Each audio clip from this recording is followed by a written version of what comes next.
আসসালামু আলাইকুম এভরিওয়ান, সবাই কেমন আছেন? আশা করছি সবাই খুবই ভালো আছেন। আলহামদুলিল্লাহ, আমিও খুবই ভালো আছি।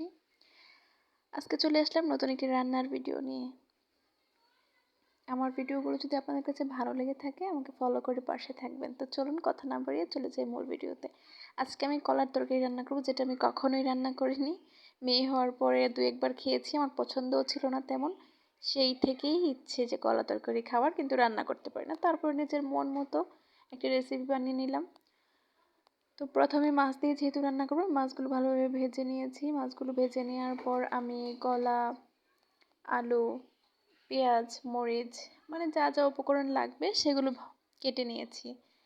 কেটে নেওয়ার পর আমি একটা কড়াইয়ে অল্প একটু তেল দিয়ে তেল গরম হয়ে যাওয়ার পর পেঁয়াজ দিয়ে পেঁয়াজগুলো হালকা লাল কালার করে নেব। তারপরে আমি একে একে সব মশলা দিয়ে দেব।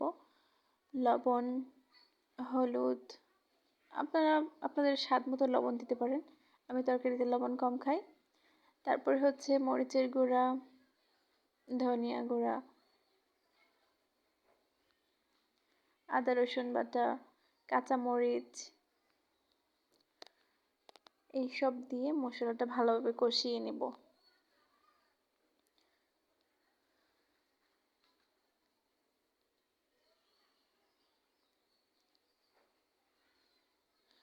মশলাগুলো ভালোভাবে মিশিয়ে কষিয়ে নেব। কষিয়ে নেওয়ার পর এখানে আমি আগে থেকে যে কেটে রেখেছিলাম কলা এবং আলু, আর আমি কলাগুলো কেটে নেওয়ার পরে অল্প একটু লবণ এবং হলুদ মাখিয়ে ধুয়ে নিয়েছি, যাতে কষ না থাকে। কষ থাকলে তরকারিটা কালো হয়ে যাওয়ার সম্ভাবনা থাকে। তো আমি আলু কলা ধুয়ে রেখেছিলাম, সেগুলো এখন দিয়ে দিচ্ছি। দিয়ে নেড়ে চেড়ে মশলাগুলো ভালোভাবে মিশিয়ে নেব এবং ভালোভাবে কষিয়ে নেব। তরকারির আসল স্বাদই হচ্ছে কষিয়ে নেওয়ার মধ্যে।